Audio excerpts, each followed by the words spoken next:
Question number 196, another question from board. क्या कह रहा है? Find the number of terms in the series. ये n दिया हुआ है, ये निकालने को कहा गया. सीरीज दी गई है 20 plus 19 1/3 plus 18 2/3 plus and so on, for which the some is 300. Sn कितना दिया हुआ है? 300. और उसके आगे उसने एक हिंट दिया है, एक्सप्लेन द डबल आंसर. मैं इंटेंशनली ये क्वेश्चन करा रहा हूँ क्योंकि उसने मेरे को पूछा है, मतलब थ्योरी पे बात करने की बात कर रहे हैं कि हमें बताओ इसका 2 आंसर क्यों आए. Is that clear? अब ध्यान से समझिएगा ये कहने को क्या चाह रहा है. उसने बोला find the number of terms in the series. क्या उसने बोला find the number of terms in the AP? नहीं, ये बोला series. Manya please focus on board. उसने वर्ड यूज किया सीरीज, नॉट इन एपी. तो मुझे पहले इस सीरीज को एपी प्रूव करना पड़ेगा. मुझे इस सीरीज को क्या प्रूव करना पड़ेगा? एपी. सबसे पहले a2 माइनस a1 निकालो. क्या आया? 19 3 57 158/3 माइनस 2 माइनस 20 सॉरी. एलसीएम लिया 58 minus 60 upon 3 which is minus 2/3. ऐसे a3 माइनस a2 निकाल दो. क्या आ जाएगा? 18 3 54 54 into 56 by 3 minus 58/3 which is again minus 2/3.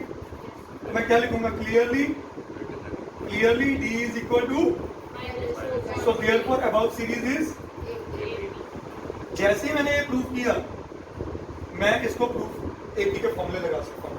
और 90% of the students commit this mistake, they don't prove any series to the AP. और वो सीधा फॉर्मूले लगाते हैं और पेपर में मार्क्स कर सकते हैं. Is this clear to all of you? बोलिए. तो ये मेरी क्या आ चुकी है? एपी आ चुकी है. अगर ये एपी आ चुकी है तो मैं डी की बात कर रहा हूँ माइनस 2/3. Yes or no? बोलिए. अगर डी माइनस 2/3 है, अब चलेंगे एसएन के फॉर्मूला. एसएन क्या है formula? n/2 2a plus n-1 into D. ये किसके बराबर? 300 के बराबर. Yes or no? बोलिए.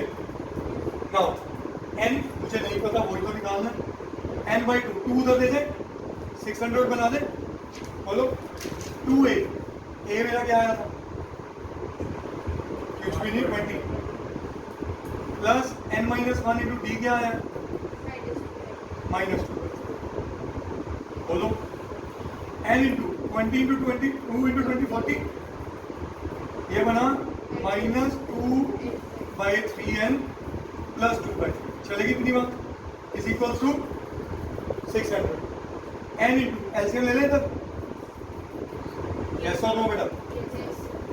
Now 120 minus 2n plus 2 is equal to 600. 3 उधर जाके मल्टीप्लाई हो गया, कितना बन गया? 1800.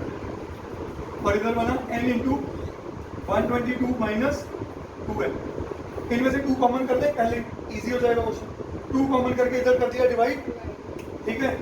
n इंटू 61 माइनस n और इधर आएगा कितना? 900. अब मेरे पास इक्वेशन क्या बनी? n square negative plus 61n is equal to 900. तो हमेशा n स्क्वायर पॉजिटिव होना चाहिए. क्वाड्रेटिक में उधर ले जाएं. n square minus 61n plus 900 is equal to. क्या ये समझ आया? तो यहाँ पे मैं क्या लगाने जा रहा हूँ? स्प्लिटिंग में 900 है सम प्रोडक्ट और सम है 61. 36 and 25 कंफर्म है? श्योर. 36 into 20 720, 136 180, 720 and 180 900. ठीक है. तो ये बना n square minus 36n plus 25n plus 900 is equal to, कुछ गलत कर दिया ये माइनस आ.